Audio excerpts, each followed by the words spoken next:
C'était en mars dernier. Le commissaire européen à l'agriculture avait quitté son bureau de Bruxelles pour venir en Corrèze, dans la ferme de Jean-Louis et Sylvain Escourolle. À quelques semaines de la fin de son mandat, le commissaire Ciolos tenait à constater sur le terrain si la politique agricole commune qu'il avait mise en place était bien sur les rails.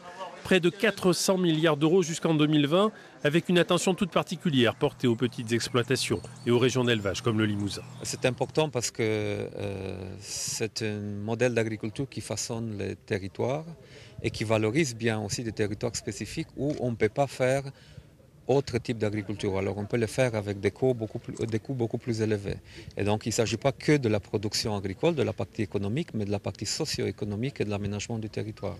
La ferme de la famille Escourolle est un peu une vitrine des orientations de la nouvelle PAC. Un petit élevage tourné vers une production de qualité, commercialisée au maximum en circuit court, une aide à l'installation des jeunes agriculteurs et un prêt bonifié pour le fils de Jean-Louis quand il a rejoint l'exploitation. La PAC a aussi subventionné la construction de leur nouvelle stabulation.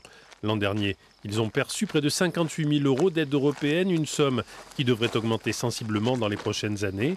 Comme la plupart des agriculteurs limousins, ils ne pourraient pas se passer de la PAC.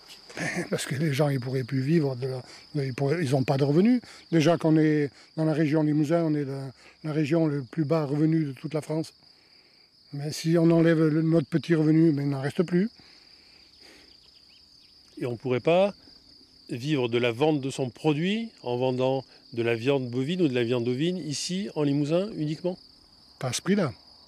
Il faut la vendre beaucoup plus cher. C'est ça le problème. Si, on va vivre, mais en la vendant beaucoup plus cher, et le consommateur ne pourra pas l'acheter.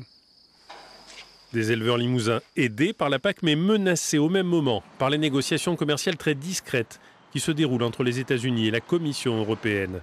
Les éleveurs américains veulent exporter chaque année 300 000 tonnes de viande bovine vers l'Europe, un raz-de-marée qui menace toute une filière avec une viande qui n'est pas soumise aux mêmes contraintes de qualité que les éleveurs européens. Lorsque l'on est aux États-Unis, dans le Colorado, qu'on découvre 50 000 animaux rassemblés dans des parcs, sans aucun mètre carré de toit sur le dos, dans la boue jusqu'au cou, avec un traitement hormonal, ces contraintes-là, cette façon de produire aux États-Unis ne sera jamais acceptée par le consommateur et par les Européens. À l'issue des négociations, le Parlement européen pourra refuser de ratifier cet accord. C'est ce Parlement qui sera élu le 25 mai prochain. C'est l'occasion, sur une négociation comme celle-ci, où tout un pan de l'économie agricole et de la production de viande bovine risque d'être mis à mal, de renforcer ce pouvoir et de montrer que ce sont les élus qui ont le dernier mot et non pas les fonctionnaires. Le bulletin de vote qu'on va mettre dans l'urne européenne le 25 mai, il aura des conséquences sur votre exploitation? Bien sûr, il peut en avoir. Oui.